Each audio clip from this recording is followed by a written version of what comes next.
They lied, the 12,000-year-old global grid just found. The line didn't show up on any modern map.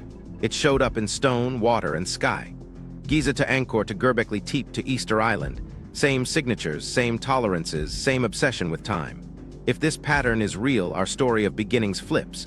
What if the oldest infrastructure wasn't a road or a wall, but a schedule hard-wired into monuments and movement? To understand it, we're going to measure what myth usually hides. Alignments that repeat, logistics that scale, and dates that refuse to stay in their boxes. There's a promise in this grid, and a trap big enough to swallow centuries. Here's the promise. If you lock the sky to the ground and then use water to move people, you can build cities before you have kings, and you can run empires before you print money. Time becomes a switch. Flip it, and labor shows up exactly where stone needs lifting, fields need flooding, and boats need leaving. That's a grid, not a rumor, measurable geometry, lived schedules, and repeatable routes. But here's the trap. Patterns seduce. We're primates wired to find faces in clouds. Align 3 temples and we want a prophecy. So we're drawing a hard line, no rubber sheet fits. No cherry-picking sunsets. If a claimed alignment holds, it survives constraints. One rotation, one scale, anchored on invariants like solstice azimuths, capes, or capstones. If it breaks under that, we drop it. Why now? Because new instruments are forcing clarity. LIDAR peeled the forest off Angkor and exposed an orthogonal city welded to water math. Reservoirs, levees, channels. A hydraulic lattice that breathes with monsoon rhythm. Muons walked through Giza's stone and found voids and corridors that behave like logistics, not decorations. Sediment DNA reads vanished populations and their adaptations. And cartometrics, yes, dry math, lets us test whether old maps preserve a hidden house style in their geometry. Together, these tools make vibes expensive and receipts cheap. What's at stake for you? The model of human capability you were taught dictates what you'll fund, who you'll trust, and how you'll plan the future. If you think early people were lucky amateurs, you'll miss the systems hiding in plain sight today. If you see method, memory, and math writing Earth's limits, you'll ask better questions about our own grids, digital, financial, nuclear, before they break the way ancient ones did. So we need a rulebook, constrain overlays, log residuals, anchor on invariants, respect tolerances, and wherever possible, verify across pillars. Sky, stone, and movement must agree within the same band of error. A solstice line that lands on a terrace benchmark and a harbor axis is infrastructure. A lone, pretty sunset is theater. Here's the roadmap. Pillar 1 is the sky grid, calendars carved in stone from Göbekli Tepe to Newgrange to Chankillo. These aren't pretty alignments, they're schedule engines. When you can predict the exact day a beam of light will enter a chamber, you can trigger planting, taxation, processions, labor in sequence. We'll test azimuths, tolerances, and cross-hemisphere season markers to see what repeats beyond chance. Pillar 2 is the stone spine. Load, lift, and line. From Muon void hints at Giza's internal corridors to Angkor's orthogonal hydrology to Machu Picchu's terraces, these complexes look like terminals, not trophies. We'll ask whether provisioning networks sit under monuments and whether city plans read like ledgers. Pillar 3 is the movement network. Sea roads and star roads.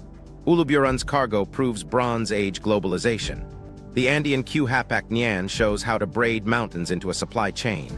Nalta-Levant littorals, monsoon routes, and Pacific wayfinding all ride predictable winds and currents, geometry and water. Then the geometry test itself. Cartometric rules punish cheats. One rotation, one scale anchored on invariants. We'll revisit a fragment like the Piri Reis mid-latitudes and ask whether a single transform preserves coastal spacing beyond what guesswork can fake. If it does, we've got evidence of a hidden standard, an office, not a legend. We'll meet the operators, priests, clerks, artisans, because grids run on people. We'll track the breakpoints, climate swings, trade fragility, calendar drift.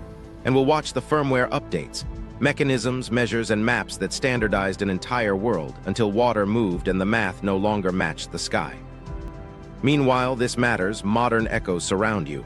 Hydrology became pipes, milestones became packets, temples became financial cores, AI runs schedules priests once kept. The grid didn't disappear, it digitized. One site ties all 3 pillars at once, sky, stone, movement, and it isn't the one you're thinking of. To see the grid, look up first. The sky is the switch. The sky grid, calendars carved in stone. To see the grid, look up first, because the sky is the switch. Start at Göbekli Tepe, 12,000 years in the rearview, where ritual didn't wait for farming to show up, it scheduled it. The enclosures sit like open clocks. Pillars face not random horizons but stable cues. On pillar 43, the so-called vulture stone, carved symbols cluster with a discipline that isn't storytelling, it's bookkeeping. Recent interpretations propose those V-shapes may encode counts in a lunisolar rhythm, with possible catch-up marks to reconcile lunar and solar cycles. This remains debated but testable under alignment tolerances. If that holds, you're looking at a schedule engine older than writing. Here's why that matters. When you can call the day, you can call the people. A beam of first light crossing a marker isn't poetry, it's a bell. It says, gather here, bring grain, bring hands, bring offerings. And at Göbekli's sister site, Karahan Tepe includes an elongated pillared pool, interpreted by some as ritual architecture, that echoes the region's shared design language and possible calendrical practice. Meanwhile, radiating out from the structures, you don't see neat villages. You see a labor theater, the place where time told bodies where to be. Ritual first, agriculture after, a calendar before a city. Shift northwest to Ireland to a green mound that behaves like a circuit. Newgrange looks like a tomb until the year turns. On winter solstice mornings, a thin sun slips through a little box over the entrance and threads a 20-meter passage to strike the chamber floor. That beam isn't forgiving. Miss your azimuth by a degree and it dies on stone. Hit it and the whole space blooms. That repeatability, the same few minutes, the same tight tolerance, announces year zero. Reset the count. Start the schedule. Communities don't need a central clock when a hill does it for them every year without fail. Cross an ocean and millennia forward, the logic scales. Chanquillo on Peru's coast set 13 stone towers along a ridge. Stand at either observation point and watch the sun's rise bounce along those teeth across the seasons. It's a horizon machine, the date told by which gap ignites at dawn. No intercontinental phone calls, no priest whisper network, just a public instrument everyone can see. South of the Sahara at Nabta Playa, stone circles and aligners in a dried lake bed track solstices and stellar risings. Another node, same behavior, time measured on the horizon, consumed as social order. What nobody knew at the time was how much of that sky logic would end up in brass. When the Antikythera mechanism surfaced from a Greek wreck, corroded and stubborn, CT scans decades later pulled schedules from its teeth. Eclipses predicted, festival dates keyed to city calendars, cycles nested so citizens could sync their lives. Recent readings sharpen that picture even more. It wasn't just astronomy, it was administration. A dial that tells you when to process, when to sacrifice, when to convene. Mechanical time made portable. Now remember, pattern without constraint is a trap. So test the sky grid by what repeats and how tight. Solstice azimuths don't drift much over human lifetimes, they're invariants. At Göbekli, Newgrange, Chanquillo, and Nabta, you see builders anchoring stones to those fixed angles. Then check tolerances. How close is the aperture to the sun's true path? Newgrange's beam tolerances are razor-thin. Chanquillo's tower spacing preserves date resolution across the year. Nabta's aligners hold within margins that beat chance. Add the Antikythera's dial logic, eclipse cycles married to civic festivals, and the pattern passes the geometry test. One sky, multiple instruments, same use case. Meanwhile, something else was happening beneath those horizons. Water. Sites with precise solar signatures often sit on hydrologic edges, floodplains, basins, springs. Newgrange overlooks a river valley, Nabta's circles ring a vanished lake, Göbekli's plateau dominates seasonal routes to water. That's not mystical, it's logistics. Time controls when water moves, when fields drink, when reservoirs fill. A calendar beam in a chamber is also a pump switch in stone. Here's where the stakes sharpen. Whoever keeps the calendar controls labor. Plant here, harvest there, haul stone now. Calendars become payrolls when they set feast days, tax days, and mobilization days. Priests become schedulers. Enclosures become terminals. At Angkor, where we'll go later, the monsoon owns the clock. The city learns to listen with reservoirs and canals. But the habit starts here. Sky time encoded in architecture so tightly you can run a society off it. There's a counter move worth hearing. Couldn't these be coincidences? Pretty sunsets, human imagination? Maybe, until you layer them. Take solstice azimuths, cross-check with apertures that admit minutes-long beams, add horizon markers that resolve to specific days, then tie those to festivals in a mechanism with inscriptions that name the civic use. That stack isn't a face in a cloud, it's a specification. And once a region learns that trick, the grid grows.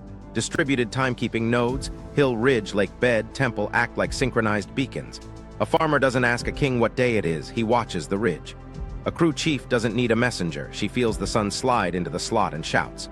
Meanwhile, scribes learn to freeze those rhythms into tablets and rules.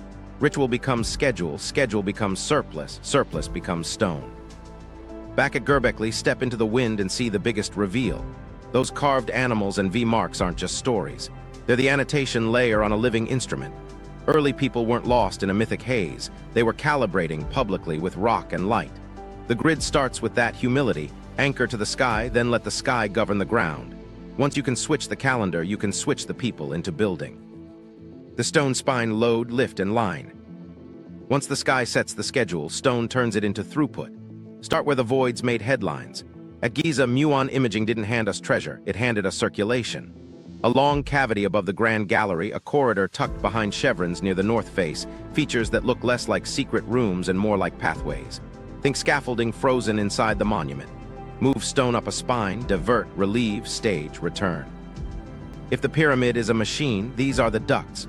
Pressure relief for weight, yes, but also lanes for crews, sledges, and counterweights to pass without collision. We keep wanting a single-purpose box. The scans keep sketching a warehouse. Crew marks in nearby quarries read like shift notes. Harbor basins along the inundation edge record seasonal deliveries when the Nile rises, then recedes, water delivering limestone to ramps, ramps feeding galleries, galleries feeding lifts. Meanwhile, outside the stone shell, workmen's villages organize around bakeries and breweries sized for armies. Monuments don't sit on nothing, they sit on provisioning. The tomb functions when the kitchen hums. Now turn east to Angkor, where the backbone is visible from the sky. LIDAR stripped the forest and revealed a rational city welded to water math. Orthogonal grids, embanked roads, barracks the size of lakes, feeder canals stepping down like gears. The temple isn't a standalone jewel, it's a capstone on a hydraulic cascade that breathes with the monsoon. When rains come hard, channels split and buffer flow. When they fail, reservoirs stretch seasons. That's smoothing, not spectacle. And yet, as the climate flickers, the grid strains. Silt clogs, berms breach, and the whole system reveals its edge case. Too much order locks you to yesterday's water. Swing south to the Andes, where gravity runs the show. Machu Picchu looks perched for drama. It's seated for resilience. Terraces aren't scenic steps, they're engineered soils, retaining walls, drainable layers, stone vents that wick away slope water before it shears the mountain. Channels thread through stairs so foot traffic and flow never argue. Up top, springs are captured, split, and sequenced so the sacred fountain doesn't starve the kitchens. Inca ashlar isn't smug perfection, it's seismic logic. Joints interlock to ride waves. Cracks choose harmless paths. The stone remembers earthquakes and quietly refuses to fall. Cross a continent to Cahokia, where stone gives way to earth but the ledger remains. Mounds rise in ranks. Plazas flatten into calendars for assembly. The skyline is dirt, yet it organizes surplus like any royal quarter. Surrounding fields feed storage. Elevated platforms carry ritual and rule where eyes can count the bodies and cheeks can feel the speaker's schedule. Trade routes spill in copper, shells, mica, the artifacts of a supply web measured in weeks and seasons, not miles and myths. When floods shift and droughts bite, the skyline blinks, earthworks expand, then halt, like a heartbeat hitting in a rhythmic run. The pattern test isn't aesthetic, it's accounting. Do the biggest stones sit atop the fattest provision lines? At Giza, harbor to ramp to gallery reads like a conveyor. At Angkor, barre to canal to field to temple forms a loop with shock absorbers. At Machu Picchu, terrace to channel to fountain to reservoir routes water and load through stacked programs. At Cahokia, mound to plaza to warehouse ties ceremony to storage. The monument is never the system. It's the terminal where the system announces itself.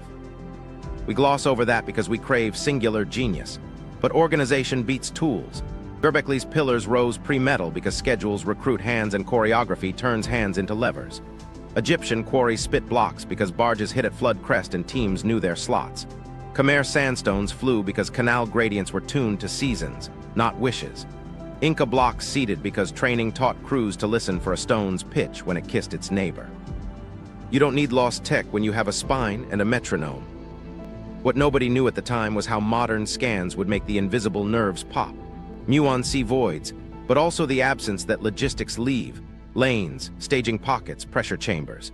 LIDAR shows canals and embankments that planners drew with straightedges of mud. Drone photogrammetry maps terrace curvature that keeps soil alive while it carries crops like a conveyor belt. Layer these and the monuments stop being puzzles and start reading like process diagrams. Here's the stakes moment. If these structures are terminals on throughput systems, then collapse isn't a mystery cult ending. It's a supply chain failure. Angkor's grid couldn't forgive a shifting monsoon. Cahokia's fields couldn't outrun a wet, dry whip. Giza's machine froze into symbol when the Nile's rhythms and political schedules decoupled. Machu Picchu endured as a microgrid while the macro state unraveled, resilience at one scale, failure at another. The spine works until the pulses it rides move out from under it. There's a temptation to romanticize ruins as the work of a vanished elect. The receipts say otherwise. The difference between wonder and hub is maintenance. Dredge the canal, rebuild the berm, resurface the ramp. Retune the calendar to the sky you actually have, not the one priests promised. When elites stop paying for upkeep, or when the sky refuses to honor last year's chart, stone becomes heavy again. Terminals go dark. Which brings us back to the grid's promise and its trap. Build a spine and you can move mountains with people. Freeze it too tightly to a climate, a river, or a ritual, and it snaps when the input changes. That's not ancient tragedy. That's systems engineering running into the real world. Up next, how those spines connect. Sea roads and star roads, the lines that carry materials, messages, and power between terminals. The movement network, sea roads, star roads. While the spine pumped, the nerves stretched. Movement is where a grid stops being local luck and turns into policy. Start underwater, where a ship sank and kept its manifest like a confession. Off Turkey's coast, the Uluburun cargo stacked metal like a balance sheet. 10 tons of copper oxide ingots, tin from far away, glass, resins, ivory ostrich eggshells, carved luxury. That's not random trade, that's standardized packaging and planned routes. Ingots cast in shapes crews recognized by touch. Amphory sized for counting. Everything about it says repeat legs, known stops, protected handoffs. A Bronze Age showroom headed to buyers who already knew the catalog. Meanwhile, another wreck near Antikythera carried bronze and marble bodies, exquisite and heavy, plus that gearwork brain we already met. That ship wasn't smuggling trinkets. It was moving prestige and technology together. Art tech bundles for elites with synchronized calendars. You don't ship a mechanism that schedules festivals without expecting city clocks to read it on arrival. Even protection looks systematic. Reports of arms on board imply planned defense for planned value. A route like that needs predictability. Sailing windows, anchorages, wind habits logged and shared. On land's roughest roof, the Incas stitched peaks into a supply chain. The Q-Hapak Nyan wasn't a line. It was a fabric, stone-paved trunk roads, high passes with retaining walls, stairways cut into cliff, rope, bridges humming in gorges. Way stations, tambos, held food, blankets, weapons. Relay runners, chasquis, carried knots of data on kippis and baskets of perishables across distances that flatten ordinary bureaucracies. Administrative checkpoints didn't just tax, they synchronized pulses, who moves when, who rests where, how many mouths the next storehouse must feed. In mountains, distance is measured in breath, not miles. The state learned to count breaths. Back to water, where coasts think like roads. The Nile to Levant littoral is a ladder of bays, capes, and cities spaced by time, safe day sails, predictable landfalls, freshwater markers. The monsoon routes of the Indian Ocean add a seasonal switch. Winds flip, fleets flip with them. Outbound with the southwest, inbound with the northeast. Ports tune their calendars to those winds. Festivals and market fairs clustered around arrivals. Warehouses filled and emptied in rhythm with the sky. A sail isn't a map, it's an appointment book. Across the biggest water of all, Polynesian wayfinders solved a geometry most people still can't do without screens. They rode swell memory, star paths, bird flights, and cloud shadows to plot long runs to specks like Rapa Nui. That's not guesswork, that's lived mathematics. Consistent bearings tracked night after night, distances measured in songs and heartbeats, islands encoded in constellations and low-light signatures. Canoes became instruments. Crews became algorithms.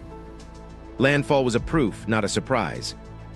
If you need the bureaucracy behind the poetry, a muddy fort near a stone wall in Britain keeps receipts on wood. At Vindolanda, ink on wafer-thin tablets lists socks, sandals, cloaks, beer counts, unit strength, and deliveries due. Not glamorous, but it's the connective tissue of power, requisitions, entitlements, and reminders. When a road meets a tablet, a state appears. When a shipment misses its line, a state bleeds. Here's the pattern test for movement. Do we see repeated legs, standardized leagues? House declination, consistent compass bias embedded in navigational habits? We do. Mediterranean Portland charts web the sea in 32 bearings, their rum lines preserving a magnetic frame. Pilots change short, known hops into long arcs that hold shape when you average distance and align to the same tilt. In the Andes, way stations fall into day intervals sized to terrain, not fantasy. In the Indian Ocean, sailing calendars turn monsoons into timetables. Movement nodes cluster where monument clusters do, harbors at river mouths, passes below storied peaks, desert oases capped by ritual sites. The grid's lines aren't painted, they're worn into water and earth by schedules. What nobody knew at the time was how those patterns would multiply when measured. Cartometric tests on early charts show repeated compression along parallels and steady rotations across coasts, fingerprints of shop doctrine. Survey of Inca Tambo's lands in predictable day bands across provinces. Cargo types on Rex Echo lists from palaces. The river to sea, the pass to plaza, it's all one circulation plan executed in different materials. Stakes, movement determines who eats, who profits, who governs. Control the channels and you mint loyalty. Lose a node and lines rearrange without asking permission. When Uluburun went down, it wasn't just metal at the bottom. It was a snapshot of risk in a network held together by trust and timing. When the monsoon drifted, ports fell behind before priests could rewrite festival days. When a bridge snapped on the Hapak Nyan, a province starved 2 valleys over. Grids fail fast along the lines they built strongest. This is why myth grows on roots. Stories hide timetables inside gods and beasts. Songlines in the Pacific are maps with alibis. Caravan tales cross the Sahara with waypoints disguised as epics. The romance isn't fake, it's a privacy layer. The real secret is boring. Departures at dawn, arrivals at dusk, loads tallied, seasons watched. A civilization is its calendar, its spine, and its roads. Remove one and the others turn into ornaments. The geometry test, alignments under constraint. Okay, time to stop admiring lines and start testing them. The rule is simple and brutal. One rotation, one scale, anchor on invariance. No rubber sheet stretching, no massaging corners until they behave. If a pattern's real, it survives discipline. Start with the Cartometric rulebook. Pick a coastline or a temple field. Identify anchors that don't lie, solstice azimuths, cardinal foundations, capes that stand for centuries, capstones that were set to sit. Then apply a rigid transform. Rotate once to account for magnetic habit or layout bias, scale once to correct shop leagues or survey compression, and test residuals. If long arcs settle while errors cluster at known weak coverage edges, you've got a spine. If the fit requires local bending, you've got a story, not a system. Maps first, because ink hid the grid in plain sight. The Piri Reis fragment South America mid-latitudes behave like someone averaged multiple legs inside a crown office. Run the rigid fit from Bahia through Cabo Frio and down toward the Plata. A single rotation consistent with early 16th century declination stabilizes bearings. A single uniform scale collapses the east-west squeeze. Intercape distances hold proportion better than artistry alone can fake. Residuals spike where they should, at the Amazon bulge and deep south, right where survey density thinned. That's not miracle cartography. That's standardized leagues plus house correction surfacing through a copy. Cross-lineage echoes matter. Portuguese and Spanish planispheres from the 152s show the same tilt and compression along the same bands. Later Ottoman tracings preserve it too. When independent workshops repeat identical bias on the same stretch, you're looking at doctrine, not coincidence. That's geometry carrying a shop style, rotation band, parallel squeeze, estuary exaggeration ratios, across borders like a watermark. Now land the test on the ground. Solstice azimuths are invariants you can hang stone on. Newgrange's roof box admits a beam for minutes on winter solstice, tight tolerance, repeatable year after year. Chanquillo's 13 towers resolve the sun's march into daily teeth. Observation points fix a calendar on the horizon with date resolution you can measure. Nabta Playa's aligners sit within margins that beat chance and match solstitial and stellar targets. When you overlay site axes against expected azimuths, one rotation to correct local topography and measurement frame is enough. No warping. The beam still threads the passage. Cities behave too. At Angkor, LIDAR pulled a rectilinear hydrology out of jungle, orthogonal embankments, feeder canals, barre edges that meet like drafted lines. Take a slice and fit the grid orientation with one rotation. Bearings cluster around consistent axes. Offsets fall into stepwise bands tied to levee heights and flow management. It's not speculative symmetry. It's water math executed in dirt with a ruler. Back to Egypt because stone tolerances love constraints. The Great Pyramid's base sides deviate from true cardinal directions by mere minutes of arc. That's not supernatural, that's surveying discipline. The chevron-backed corridor on the north face, imaged by muons and optics, tracks a rational internal layout, relieving pressure, yes, but also preserving consistent pathways. Model the likely internal lanes with a single orientation and staging intervals sized to crew throughput, and voids land where process wants them. Logistics leaves negative space with a pattern. Here's where we draw a bright line. Terra Australis fantasies fail the constraint test. If you take a southern skirt and try to force it to Antarctica under one rotation and one scale, promontory spacing fails and gulf widths drift. Toss it. Meanwhile, mid-latitude spines stabilize with the same transform. Keep those. The test isn't designed to embarrass myths, it's designed to reward coherence. The water grid passes in a different way. At Angkor, Barre edges align with channel axes. Fields slot orthogonally into distribution lanes. Where the monsoon slams hardest, you see thicker embankments, load mapping written as width. At Machu Picchu, terrace faces follow curvature that drains at predictable rates. Stair channels align with fall lines. Spring conduits step down in pressure-friendly increments. Fit these with a single site rotation and proportional scaling by slope, and functional lines stack. It's infrastructure geometry, not decoration. If you need one more cross-pillar payoff, stack horizon instruments with provisioning terminals. Newgrange's Solstice Q sits above a river valley with arable terraces aligned to embankments. Chanquillo's towers overlook pathways and walls that manage access. Nabta's circles rim a paleo lake, timing and water fused. The Antikythera's festival dial locks civic pulse to sky, while trade ships, Uluburun, Antikythera, carry standardized cargo along predictable legs. When sky, stone, and sea all keep time in the same frame, you don't have vibes, you have a grid. Impact, constraints cut through romance and excuses. They show where method lives. A single rotation and scale stabilizing hundreds of miles says office doctrine. A solstice beam landing within minutes for centuries says calibration culture. Orthogonal waterworks sustaining a capital for generations says civil engineering, not miracles. And together they say the same thing. Where time, load, and movement overlap under constraint, infrastructure appears. Everything was about to change when we asked one last question. If geometry repeats, who repeats it? And how do they keep people on beat?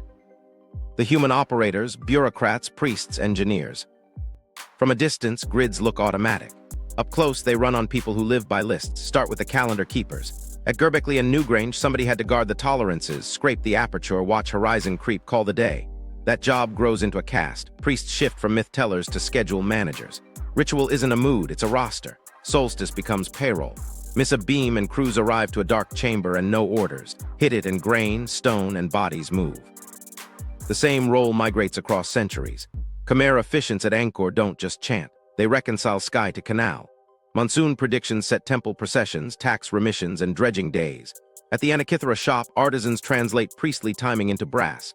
A dial face becomes a miniature calendar wall, eclipse warnings, festival ticks, athletic cycles, so magistrates can carry the schedule in their hands. Power flows from the sky through the liturgy, then into hardware you can audit. Behind the altar, the clerks.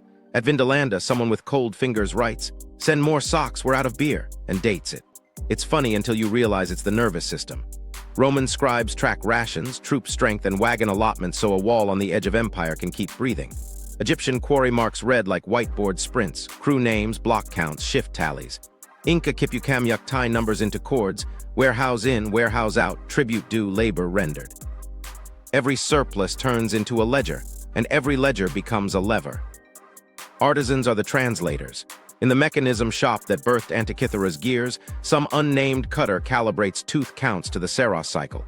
He files, tests, and files again until lunar anomaly becomes motion. In the Andes, stone fitters listen to a block with their hands, seat it, and read the earthquake rules in the click. Khmer hydraulic planners walk embankments with a straight edge in their heads, adjusting slopes until water divides like a ledger entry. This much to the rice plots, this much to the moat, this much to the barre. Meanwhile, the foremen choreograph the human waves. At Giza, rope paths snake along ramps, lanes segregate pushers from haulers, and gang bosses stagger shifts so galleries don't jam. Bread ovens run hot behind them and brewers keep tubs foaming, calories in, blocks out. At Angkor, dredge crews work barre edges in relays, cut, haul, tamp, rest, reset to the drum. In the high Andes, relay runners take their place every few kilometers, memorize the message, dash, hand off, and return. Engineering is choreography by other means. Now the social contract, how you make this tolerable, spectacle and stipends. Festivals aligned to the agricultural clock, plant here, feast here, render here. Offerings double as payroll, meat and beer on the platform the night a beam lights a chamber. Bolts of cloth counted out at the plaza after a levee fills a barre. Prestige trinkets distributed to households whose heads pulled rope at the right hour. Ritual isn't a tax on belief, it's an interface for logistics. Priests count praise because someone needs to count bodies. There's a cost ledger on the other side. When the sky math drifts from weather, legitimacy phrase. If Chankilo's sunrise slot calls a date but the rains are late, the tower keepers take the blame. When the Nile underdelivers and the kitchen runs dry, the crews read the kitchen, not the king. Angkor's managers feel it first. The dredge schedule never catches up, buns slouch, harvests miss forecasts, and the priesthood's voice loses power on the embankment. Bureaucracy survives on prediction. Miss too many, and the schedule no longer moves anyone. Mechanism of power in a sentence. Schedule right arrow, surplus right arrow, stone right arrow, loyalty. Priests point to the horizon, clerks record compliance. Engineers turn orders into channels and galleries. Foremen turn channels into bodies moving in time. The grid isn't mystical lines on Earth. It's attention, trust, and habit braided around invariance. You can measure it in azimuths and bearing webs, but you feel it in a work song that starts exactly when the shadow touches the mark. What nobody knew at the time was how fragile that braid is. Swap out a monsoon phase, nudge a storm track, shift a trade wind. The priest's clock slips, the clerk's tally misses, the engineer's slope underperforms, the foreman's lane clogs. Systems don't die from mystery, they stall from latency and bad forecasts. And yet when they work, they scale quietly. A Kipu can balance a province. A calendar beam can mobilize a valley. A barre can smooth a decade. A Muon-mapped corridor can still teach us how they moved people without collision. That's the human part of the grid. A bureaucracy that believes in the sky enough to build stone, and a craft community that believes in lists enough to keep water on beat. Everything was about to change when the sky and the schedule parted ways. The water moved, the numbers slipped, and the grid broke where it was strongest. Breakpoint 1, collapse triggers and silent failures. Systems don't explode first, they whisper. At Angkor, the first whisper was water arriving at the wrong time with the wrong load. Monsoon drifted slightly later, slightly heavier, and the barres took the insult. Silt settled where planners needed depth. Levees that had absorbed a century of pulses began to slump. Dredge teams kept the calendar, but the river didn't. A missed season turned into a backlog. Micro-breaches braided into brown fans across embankments. From the temple steps, it still looked perfect. Down in the channels, you could feel the lag. While that was happening in Cambodia, a continent away, the Mississippi swelled and shrank on a cruel metronome. Cahokia's fields needed a reliable flood-to-dry sequence. Instead, they got whiplash, years of high water drowning plots followed by sharp drought that baked soil and concentrated salts. Storage mounts compensated until they couldn't. Plazas once sized for surplus became stages for shortage. People don't hold ceremonies when the granaries echo. They move. Unknown to them, across an ocean, a different island ran into the same arithmetic. On Rapa Nui, statue building rode a logistics edge. Timber, rope, food resting on finite trees and thin soils. Whether rats ate the seeds or elites overreached, the symptom reads like a supply chain graph. Hall windows narrowed. Transport routes faltered. The system had no spare lanes. When pressure hit, the grid desynchronized from its inputs, and every error traveled fast along stone roads the island had built to celebrate itself. Trade is a spine too, and spines break when you knock out a vertebra. Uluburun sank in the Bronze Age, and it wasn't alone. Lose a handful of long-haul nodes, and metals stop arriving at workshops that anchor regional economies. Coastal polities blink, middlemen default, and letters go unanswered. Armies eat their seed stores and call it temporary. It is. In the archaeology, we see layers of ash and abandoned rooms. In the pattern, we see a network losing redundancy, then falling through itself. Disease rides density. That's a brutal constant. Workshops, barracks, and pilgrim crowds make cities hum right up until a pathogen finds the lanes. At Angkor, canals connect neighborhoods as elegantly as they move contagion. At Cahokia, people stand shoulder to shoulder on earthwork stages, perfect for spectacle, perfect for spread. A labor pool that once turned calendars into stone turns into vacancies. Ritual can't recruit when fever sets the schedule. But there's a quieter trigger that kills authority even faster. Calendar drift. Priests run on prediction. If your tower says the rain should have started and the sky refuses, the public reads the field. If New Year arrives dead and dry, the chant loses voltage. In Egypt, when the Nile's inundation misaligned with festival days too many times, relief corridors and grand galleries turned from active ducts into inherited maze. You can keep the monument. You can't keep bodies moving if you miss the beat. Meanwhile, migration is a vote. When the schedule breaks and provision line cease, people exercise the only veto they've always had. They leave. At Angkor, occupation mounts thin on LIDAR like a tide running out. At Cahokia, outlying hamlets gain bodies as the core loses them. The grid doesn't collapse in a cinematic instant. It empties into a new pattern that administrators can't see because their lists went blind. Sometimes elites try to fix it by doubling down, more rituals to reassert the clock. Bigger dredges to chase a shifting river, new walls. It reads like confidence and feels like denial. Infrastructure loves maintenance, it hates overcorrection. Poured earth slumps under panic. A clogged canal won't forgive muscle if the monsoon's phase has moved. This is the part where we want villains or miracles. We get tolerant stacks instead. A bad year that would be noise becomes a problem when storage is low. A missed dredge that would be nothing becomes a breach when silt arrived early. A festival poorly timed becomes a scandal when fields underperform. The grid's strength, tight coupling, turns into brittleness when conditions drift. Silent failures cascade through the same lanes that once made everything easy. In the aftermath, stories appear to soothe the gap between memory and rubble. Myths of angered gods, heroes who moved mountains. We crave narrative because lists don't sing. But the receipts are still there in mud. Silt fans on failed banks, ash in storerooms, Kipu cords with counts that stop, tablets that ask for socks and never get them.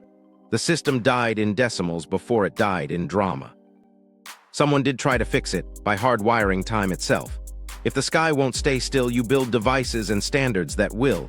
Gears that remember eclipses, measures that lock stone to modules, maps that carry the office's tilt to every coast. They didn't give up. They updated the firmware. The firmware update, mechanisms, maps, and standardization. When the grid started slipping, they didn't pray louder. They wrote tighter code. Start with the device that turned sky into policy you could carry. The Antikythera mechanism wasn't just a parlor trick. It was a civic operating system in bronze. Gears nested eclipse cycles with city festival calendars, letting magistrates align markets, games, and rights with celestial beats even when cloud and politics got in the way. Recent readings sharpen it. Inscriptions name schedules and events. That's firmware, time compiled into teeth, so a city doesn't stall when the priest misses a sign. Standards follow devices. Once you trust a cycle, you need parts that snap together the same way everywhere. In workshops from the Nile to the Aegean to the Andes, measures harden. Rope stretchers pace modules along baselines, inked rods define cubits, and masons cut blocks to a shop width so walls rise like code reused across projects. Road mileposts appear, spacing out the empire in predictable bytes.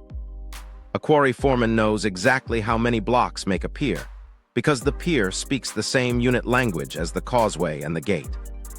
Maps become the shared memory of those rules.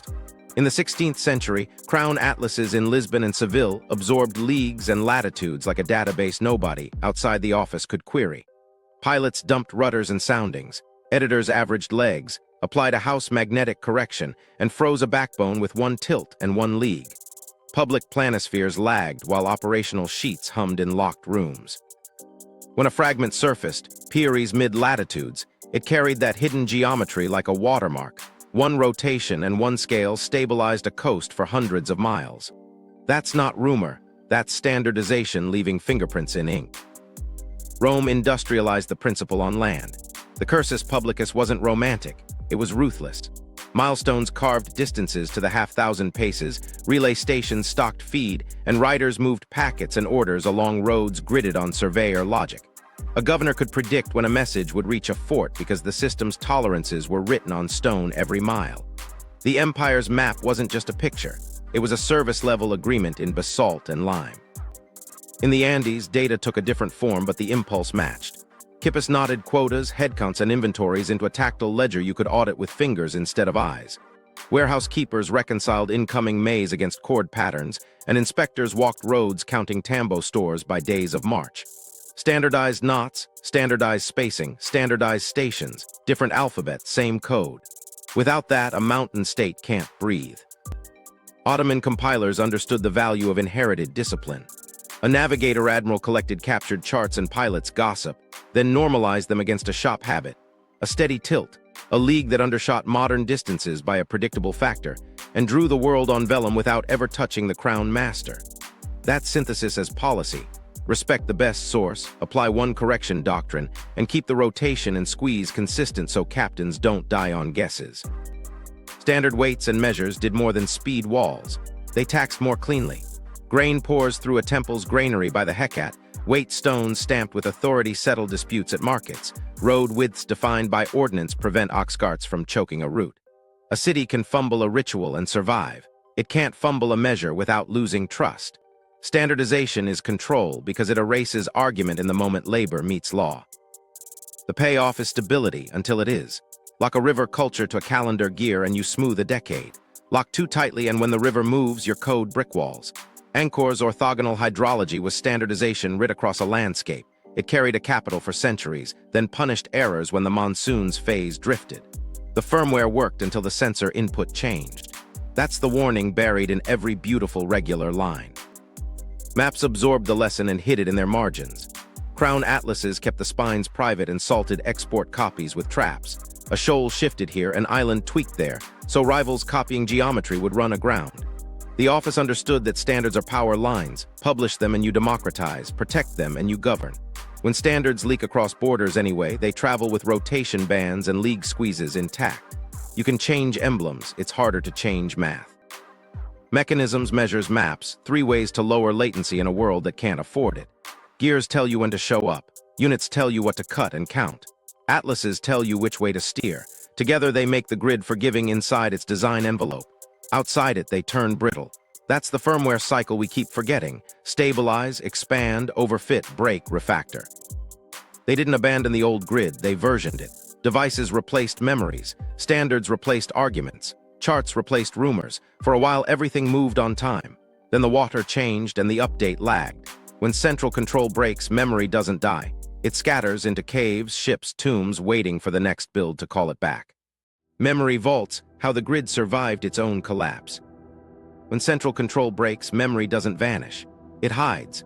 Start in the desert where a boy threw a stone into a cave and heard pottery shatter. The Dead Sea Scrolls weren't treasure. They were backups, rule books, calendars, community charters, stored offsite because the grid they served was fraying.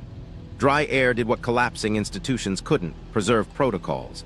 Open the jars and you read how a schedule becomes identity, when to eat, when to wash, when to gather, when to forgive debts. It's bureaucracy in scripture, cached for a reboot that might never come. Far down the Nile, a tomb sealed itself into a time capsule. Tutankhamun wasn't a super king, he was a well-packed archive. 4 nested shrines, chariots, gloves, tools, oils, a dagger made from meteor iron, an artisanal syllabus. The workshops that fitted gold to wood left process notes and objects. Joints and resins, pigments and scales, the layout of a portable court. When dynasties hiccuped, the tomb kept the craft continuity the living city risked losing. A funerary chamber doubles as a museum of methods, curated in case the line snaps. Go deeper in time and the medium changes. Chauvet, Altamira, Lascaux, caves lit by fat lamps where hands mapped animals with a grace that outlived ice. Those walls are not mere art galleries, they're cognition archives. Herd patterns, hunt tactics, migration timing, sky marks tucked into painted panels. The combination of chamber acoustics, chosen recesses, and repeated figures looks like a mnemonic system. You don't need letters when your memory palace is literal and cold. When climate collapses the campsite, the mountain keeps the lesson. Meanwhile, on the surface of a storm-beaten island, a village spent 5,000 years refusing to vanish. Skara Brae kept beds tucked into stone, hearths centered, niches arranged like standard-issue cabinets, domestic blueprints in rock at human scale, how to keep warm, store grain, and share space when the wind wants to peel the roof. Vernacular grid printed in dry stone, ready to copy and paste. A microcosm of the larger system, routines encoded in architecture with no king required. Now shift the scale until you need a microscope. In Siberia's Denisova cave, there are no intact scrolls, just sediments. Yet the dirt keeps DNA, Neanderthal, Denisovan, human, layered like chapters. Genetic signatures tell you who survived cold with what trick. One sequence carried into Himalayan populations tweaks hemoglobin for altitude, an adaptation that reads like logistics written into blood. Biological memory of supply chain constraints. Fewer red cells, efficient oxygen capture, less sludge at 4,000 meters. The grid leaves deposits in bones and genes when paper fails. Maps hide memory too. Piri's fragment wasn't a public brochure. It was an echo of a crown office. Its geometry, rotation habits, league squeezes, carried doctrine across empires without permission. When the monopolies burned or were sacked, those habits leaked into school atlases and Ottoman copies, faint but traceable. That's how a standard survives a political death, by embedding itself in training plates and house styles that apprentices repeat until they forget where the rule came from. There are quieter vaults, rituals that look like stories and act like protocols. Processions tied to moonrise don't just honor gods, they checkpoint to-do lists, dredge here, so there, settle disputes at the equinox. When the temple treasury empties, the festival calendar still walks the town through the old maintenance cycle. It's muscle memory at urban scale. You can lose the priesthood and keep the circuit for a while because feet remember. Objects can be vaults when they encode tolerances. A standard weight with a royal stamp isn't a symbol, it's an executable. In a market after collapse, a surviving Hecate stone lets strangers agree on volume. A rod marked in cubits arrests arguments before they become factions. Even when states fail, units resurrect trust because they compress negotiation into a shared inch. Memory of fair dealing fits in a hand. Not all caches are deliberate. The Muon-flagged corridor behind Giza's chevrons is a negative of movement, fossilized. It preserves path logic a manual would have explained. In Angkor's floodplain, LIDAR mapped ghost streets beneath rice, defunct lanes that tell later farmers where water once agreed to go. In the Andes, terrace courses record a slope's thermal and hydraulic behavior long after the state that ordered them is gone. Read the curve and you recover drainage code without a text. Sometimes the vault is a rumor that won't die because it's useful. A lost road that generations swear runs under a hill often marks a buried culvert. A forbidden well at a mound's base turns out to be a spring that kept a district alive. Oral taboos store resource maps. They look like superstition. They function like a cloud service with uptime better than a library on fire. Here's the pattern. When grids collapse, they shard along media. Texts into jars, craft into tombs, knowledge into caves, domestic habit into stone furniture, navigation into shop tilts, adaptation into genes. None of these alone can rebuild a capital. Together, they reduce boot time. A new group arrives, opens a jar, copies a cabinet, follows a terrace, adopts a unit, hums a calendar song, and pretends they invented it. That pretense is fine. The point is continuity. So the memory never died. It diffused. That's why later cities feel older than their deeds. They're running legacy code. And if the old grid can be read in stone and dirt, the new one can be audited on fiber and screens. The question isn't whether vaults exist now. It's whether we're writing anything durable enough to help the next rebuild when our schedule slips. The modern echo, hidden in plain sight. If the ancient grid was schedule, spine, and movement, the modern one didn't replace it. It scaled it and changed the interfaces. Start with water because water has always revealed the plan first. At Angkor, barrays pulsed with monsoon time. In our cities, dams, reservoirs, and buried mains do the same job with valves instead of levees. Engineers wrestle the same equation.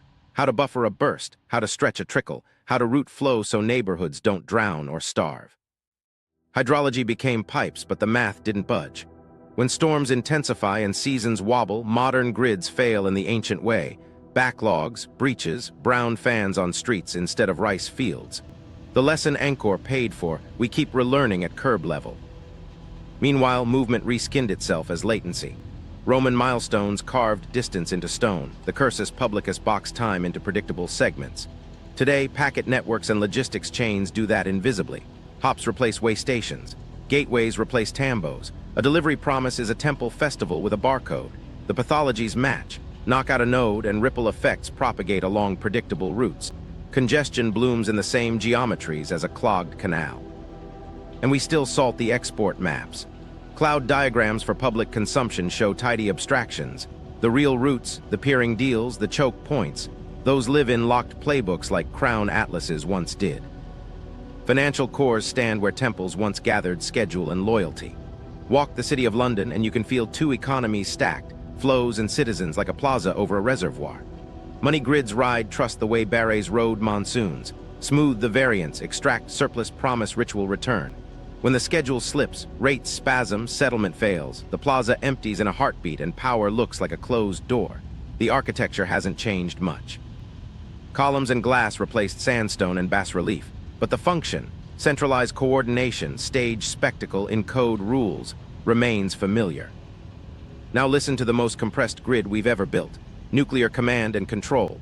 Ancient priests turned sky into payroll. Modern staffs turned warning timelines into doctrine. Submarines are mobile barrays of destructive potential, synchronized to clocks that allow minutes, not seasons. Hypersonic delivery shaved buffers the way downhill canals steepened flow. That compression trades slack for power, exactly the leverage the old grids loved, until it turns brittle. The operator rituals are different, but the stakes rhyme with every schedule we've ever trusted.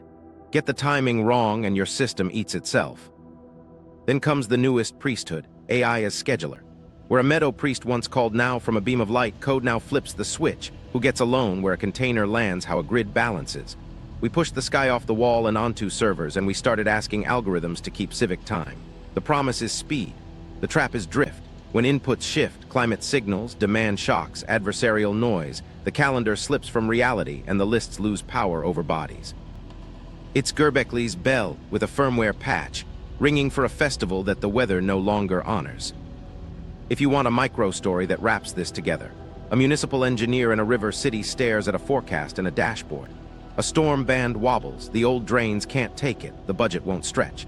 She opens a LIDAR layer, ghost channels under neighborhoods, a 19th century culvert mapped by accident, then reroutes flows along the buried geometry that still exists.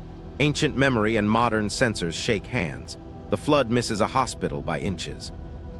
That's the grid's continuity. Solutions cached in infrastructure, recovered by people who know how to read them. There's an uglier echo too. Monopolies on standards used to live in royal workshops. Today they live in vendors and platforms. House leagues became proprietary APIs. Crown atlases became closed datasets. The rotation band and league squeeze of our time are defaults we don't see because they ship inside code. Copy them and you get stability with bias. Miss them and your long arcs drift. When those standards leak, they travel like the old ones, through apprenticeships, documentation fragments, and the stubborn geometry of what worked. So the question isn't whether we still live on a grid. It's whether ours admits change faster than theirs did. Can a water system retune to a shifted storm track without a decade of dredge? Can a supply chain reroute around a burned node without starving a province 2 veils over? Can a scheduling algorithm learn humility and surface its tolerances before it becomes liturgy? We inherited the method. Anchor to invariance, write clean measures, keep your maps honest. We also inherited the failure mode. Overfit to yesterday and call it law. Look around. The barrays are reservoirs, the way stations are routers, the temple is a clearinghouse, the priest is a scheduler, the myth is a dashboard, the carved animals are icons, the V-marks are checkboxes, and the eclipse dial is a calendar app with a civic API. Hidden in plain sight isn't a conspiracy, it's familiarity turned invisible. The grid never left. We just changed the nouns and pretended that made us different. The planetary overlay, Earth energies versus human patterns. Before we chase lines on maps, ground the story in the planet that sets the rules. Compasses lie a little everywhere, and they lie differently depending on where you stand. That drift, magnetic declination doesn't just annoy hikers. It bakes a rotation bias into every pilot's notebook and every portalin's wind web. When workshops apply a house correction, they're not conjuring geometry. They're compensating for iron and molten flow underfoot. That's why certain map families share the same tilt across thousands of miles. It's not mysticism. It's physics averaged into habit. Meanwhile, stone chooses where people can pretend to choose. Seismic belts and tectonic seams don't invite cathedrals. They demand smart foundations or nothing. Capitals cluster where bedrock is close, water is available, and soil forgives mistakes. The sweet spots ring uplifted terraces, river fans, and volcanically fed slopes. Giza's plateau is limestone shaved flat by a vanished sea. Angkor sits on a floodplain fed by a river that reverses with the monsoon. Machu Picchu nests in granite ribs that shed rain cleanly. The grid reads like intent only if you ignore the inventory. Then the deep rule you can't negotiate, heat. Drill too far and rock stops behaving like a brittle friend and starts flowing like a slow muscle. The lesson from the super-deep boreholes was simple and rude. Temperatures rose faster than models predicted. Steel softened, boreholes healed themselves under pressure. Subsurface heat is a hard limit on permanence. Tunnels creep, caverns close. Maps of underground empires shrink when rock remembers it's not a room, it's a material. If you want durability, you ride interfaces between hard and soft, wet and dry, cool and warm. Water writes in bolder strokes than any planner. Springs appear where pressure and fractures agree. Rivers kink, split and braid along substrate change. Humans follow because thirst is a leash. Ancient settlements grow where hydrogen and oxygen leak to the surface, seeps, artesian rises, geothermal margins. Those edges offer free energy gradients, warm in winter, cool in summer, dissolving minerals that shape soils. Put a calendar there and you don't just get a feast date, you get a farming window that pays for stone. So the constraint model is brutal and elegant. Human grids ride geophysical lanes, magnetic habits rotate our charts, faults and basements dictate our footprints. Heat limits our underground bravado, hydrology locks our schedules. When we think we've discovered a ley line, we're often tracing a concatenation of necessities. Capes spaced by day sails, passes separated by breaths, springs stepping like beads along a stress field. The line is emergent, a path beaten into the world by repeatable advantages, not by hidden beams. That cuts both ways. When winds and currents run steady, networks snap taut. The Indian Ocean's monsoon gives you a calendar for centuries, outbound here, inbound there, and ports harden rituals around it. When the monsoon drifts a little, every delay multiplies. It's not punishment, it's sensitivity to initial conditions. Likewise, when a river's load changes, silt thickens, bank shear shifts, your canals discover new arithmetic. LIDAR sees it. Embankments thicken where the flow scours hardest, fields rotate as soils tire. The city looks like design and reads like adaptation to a moving target. Which is why magical Earth energy stories feel comforting. They promise a stable template that will rescue us from maintenance. The receipts say the opposite. Stability lives in the overlap between human tolerances and geophysical tolerances. Newgrange's beam works because Earth's axial tilt barely wobbles over lifetimes. Machu Picchu's drains work because gravity keeps its promise every day. Portal and bearings work because the compass errs consistently within a region. The grid appears where those consistent pieces stack. It fades when a variable moves outside the envelope. Take magnetic declination again. It wanders over decades, and workshops that don't update their habit watch long arcs drift. That's the quiet reason Crown offices mattered. They refreshed corrections, averaged leagues, and pushed a standard that captains could trust. You can wrong-foot a rival by handing them last year's tilt. The trick isn't mystical alignment, it's timely calibration. Energy edges matter, too.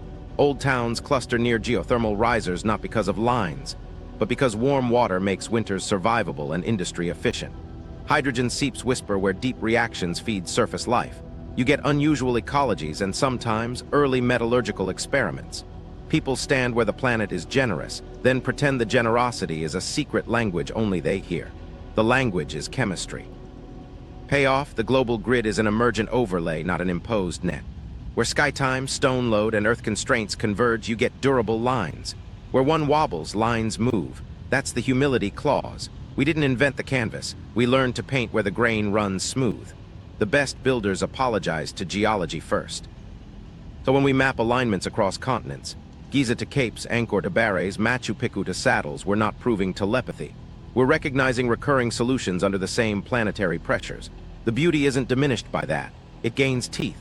A system that acknowledges declination, rides currents, respects heat, and sits on honest rock can last. One that ignores those and trusts stories snaps. Which brings us to the site that refuses to sit quietly as a footnote.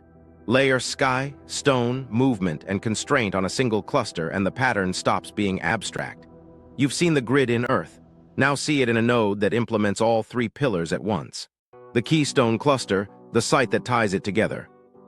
To see the grid implemented end-to-end, you don't leave Giza. You zoom out, then back in until the whole cluster locks. Start with the plateau itself. 3 pyramids riding a limestone bench that sits just high enough to dodge flood tantrums, just close enough to drink the Nile's seasonal lift. Now layer Heliopolis to the northeast, the solar cult's old seat, and Memphis to the south, the administrative lung and logistics floor. Between them runs the river spine, studded with quays and basins that breathe with inundation. It isn't 3 pyramids in a desert. It's a campus built on time, stone, and traffic. Inside Khufu's mass, the new Muon-mapped voids stop being mysteries and start reading like process. The long cavity above the Grand Gallery, the corridor tucked behind the north face chevrons, draw them as lanes. One handles pressure, sure, but the geometry also behaves like staging. A clean pass for counterweights, a relief where crews don't collide, a bypass that keeps the vertical spine from jamming. You don't run hundreds of thousands of lifts without buffers. The voids are the buffers, negative spaces where throughput solved itself. Now pull back to the quarry and the river. Tool marks in Tura and Makatam limestone read like shift boards, tallying gangs and block counts. At the river edge, seasonal harbors take the flood, then hand stone to ramps while water runs highest. When the river falls, ramps carry momentum and the galleries inside the pyramid turn into controlled traffic. Up lanes, down lanes, pause pockets. Crew villages west of the plateau ring bakeries and breweries that scale like depots, ovens as big as strategy, vats as wide as policy. When the kitchen hums, the stone moves. When the flood peaks, the kitchen sprints. Heliopolis plugs the calendar into this machine. The City of the Sun wasn't an ornament on the map. It was a timing server. Priests there kept solstitial truth and festival keys. Their rituals weren't just theology. They were schedule announcements everyone respected. The shaft and chamber alignments at Giza nod to that authority, north-south sincerity, east-west precision, like credentials carved into mass. When the fire disk crested, Heliopolis called now. Memphis printed the orders, and Giza metabolized them into lifts and lanes.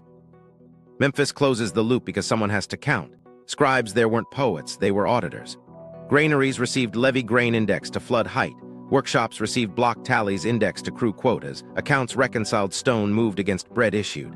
Administrative baselines, rope-stretched cubits marked on poles, hardened tolerances. Road mileposts, key measurements, standard barge loads. Every unit kept arguments short so throughput stayed long.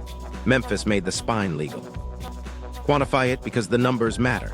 The pyramid's base faces Miss True Cardinal by minutes of arc, surveying tighter than myth requires. Burial chamber relieving spaces stack at regular intervals like beat markers. Shaft azimuths hold within fractions that match an office that watched stars for work, not romance. Outside, harbor alignments land square to the river flow. Ramps climb within slope bands that crews can sustain for hours, not legends. Inside, voids sit where a model places staging under one orientation constraint. Residuals, the misses, cluster where the archaeology says we lack coverage, not where the theory wants drama. Follow the shipping question down the granite path. Aswan's quarries cough pink blocks. Nile stages them north on flood. Harbor crews at the plateau received by the ton. Labor barracks near Giza's west village, Height El Ghurab, hold an engine room of bodies on a calendar that doesn't spare them. Distribution math appears in the bread molds, regular sizes for predictable calories, and in the fish bones species caught in seasonal phases. Granite's mass-met menu cadence. The ledger is edible. So what are the hidden corridors? Construction hacks? Ritual paths? Both, because logistics and ceremony share lanes when a state knows what it's doing. A counterweight chute can host a procession once it retires. A pressure chamber can double as a sanctum once the mass is set. Giza doesn't pick between sacred and practical. It forks the path at different hours under the same geometry. That dual use is the point. Policy in daylight, mystique at night. The payoff is clarity. One cluster executes all three pillars at once. Sky time, Heliopolis as master clock, shaft and base fidelity as declared precision. Stone spine, Giza's internal lanes, ramps, quays, breweries, and bakeries as a continuous conveyor. Movement network, Nile to quarry to harbor to ramp to gallery, Memphis as switchyard, distribution back downriver when elites pay in goods. Under constraint, tolerances land. Within margins, the system breathes. Why this matters now, it kills the orphan theory of wonders. Giza isn't a freak, it's a node. It implements calendar governance, load choreography, and river logistics with a discipline you can measure. Call it a tomb if you like. The function is broader, a terminal where a civilization's schedule, surplus, and roots resolve into one stone argument. And in its shadow, one more pattern waits in ink, a geometry nobody checked because the lines were hiding on a map. The cartographers reveal, rereading the world map. You've seen the grid in stone, now see it hiding in ink. Take the Piri Reis fragment back to the bench and run the same constraints we've used everywhere else. One rotation, one scale, anchor on invariance. No rubber sheet cheating. Start mid-latitudes where pilots actually sailed. From Bahia through Cabo Frio and down toward the Rio de la Plata, apply a rotation consistent with early 16th century magnetic habit, then a single uniform scale to undo league compression. Watch what happens. Bearings settle. Intercape distances hold proportion. Residuals flare where they should, at the Amazon bulge and the far south, exactly where coverage was thinnest. That isn't magic. That's office doctrine leaving fingerprints. Now lay modern winds and currents over that stabilized sweep. Along Brazil's coast, the South Equatorial splits and hugs the shelf. Seasonal trades give you push windows. Safe day sails stitch capes in predictable hops. The too good mid-coast fit suddenly reads like hydrology and wind in partnership with shop geometry. Capes become time marks. Estuaries over-enlarge the way working charts always do, because mariners inflate safe water. Add monsoon logic in the South Atlantic's seasonal shifts, and the fragment strengths line up with where nature gave repeatable legs. Cross-check the echoes. Portuguese and Spanish planispheres from the 152s carry the same rotation band and the same east-west shortfall on the identical stretch. Later Ottoman copies preserve it too. When different hands repeat the same tilt and squeeze, you're staring at transmission, house corrections, and standardized leagues migrating across borders. Teaching plates in European school atlases even inherit the bias faintly, like a watermark. The backbone traveled by style, because the master sheets stayed locked or burned. Reject the spectacle. The southern continent under Piri South America won't stabilize under constraint. Rotate once, scale once, and gulf widths wander while promontories miss. Push glaciology on top and the story gets worse. No clean, recent ice-free rim to match, no transparent overlay with error bars to trust. That's Terra Australis talking, not Antarctica. Throw it out and the mid-latitude spine looks even more honest. Coherence where fleets sailed, concept where they didn't. Here's the method that keeps paying off. Constrain first, then compare. Don't eyeball similarities, measure angles between robust points, capes, major river mouths, unmistakable bays, after the single transform. If bearings oscillate around a mean rather than wander, you're seeing averaged legs, not stitched gossip. If distances between anchors compress by a uniform factor, you're reading a house league, not art. If error clusters sit exactly where survey density thinned in that era, reward coherence and discard vibes. Overlay routes as lived calendars. Monsoon switches in the Indian Ocean lock sailing seasons. Mediterranean winds build the 32-point rum line lattice. Atlantic trades carve corridors along Brazil. The fragment's geometry holds where real incentives demanded accuracy, legs that saved cargo and lives, and frays in the blank margins where compilers painted symmetry to soothe empty paper. That division is a feature, not a flaw. It tells you where the office had data and where it reached for tradition. One more pass for the skeptics. You can fit any squiggle if you rotate and scale. Not if you anchor only on invariants, capes, major estuaries, unmistakable bays, apply one rotation and one scale and accept the misses. We didn't bend sections locally, we let the outliers stand. They don't scatter randomly, they cluster at the Amazon arc and deep south. That pattern repeats on independent charts. Cartometry is boring on purpose. Boring is how you catch a spine. So the promise is kept. We can measure the grid across sky, stone, sea, and ink. Solstice beams lock calendars to tolerances you can time with a watch. Hydraulic orthogonals at Angkor resolve into slope-managed rectangles under one orientation. Terraces at Machu Picchu curve to drain like drawn sections. And a 1513 fragment stabilizes hundreds of miles with a single transform because a crown office averaged legs and published nothing. The same discipline, 4 mediums. Why does this matter beyond a map? Because a measured spine is a governance artifact. A city that runs on devices, measures, and atlases is a city that can move people without yelling. When that geometry leaks, it builds new centers. Ottoman pilots sailing Iberian tilt, students learning bias off plates, rivals inheriting standard without the state. You can suppress secrets. You can't suppress math that pays. Rereading the world map this way doesn't shrink wonder, it focuses it. What looked like coincidence resolves into policy. What sounded like legend dissolves into procedure. And the grid, schedule, spine, movement stops being a metaphor and becomes a set of habits you can audit. Constrain first, reward coherence, discard spectacle. Then ask the only question that matters. If a map can carry a hidden backbone for 500 years, what else did the workshop standardize that we still haven't learned to read? Control, collapse, cover, the eternal cycle. Control starts with calendars that schedule labor, measures that settle arguments, and maps that extend reach. Priests call the now, clerks count the surplus, engineers fix the tolerances, and charts carry doctrine farther than orders can travel. That bundle extracts plenty cleanly. Predictable levees, timed harvests, roads that arrive on cue. People accept it because standards feel fair when they work. Collapse begins where control overfits. Water shifts phase, winds slip a week, prices outrun stipends. A grid tuned to yesterday's signal amplifies today's error. Dredges run behind, canals clog, caravans miss windows, warehouses invert, full when mouths are empty, empty when ships arrive. Forecasts lose face, rituals stop moving bodies, logistics eats legitimacy. Cover is the instinctive response. Wrap failure in story, sanctify secrecy, lock manuals in vaults, salt export charts with traps, rename maintenance as mystery and turn audits into taboo. That buys time but not trust. The same channels that carried orders now carry rumors. People root around the center. Renewal arrives in fragments. A device survives in a wreck. A measure outlives a throne. A grid leaks through a training plate. A schedule hides in a feast. Monasteries copy tables. Guilds guard shop leagues. Pilots teach tilt without naming it. The next office assembles a spine from leftovers and calls it new. Modern mirror. Centralized platforms, closed datasets, and brittle automations controlling water, money, movement, and meaning. They're efficient until inputs drift, then they fail loudly. The choice isn't myth or math.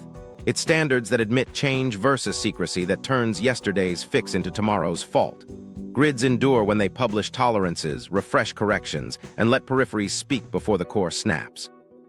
The grid wasn't magic. It was method writing Earth's limits. Time, load, movement tightened into habits that worked until inputs drifted.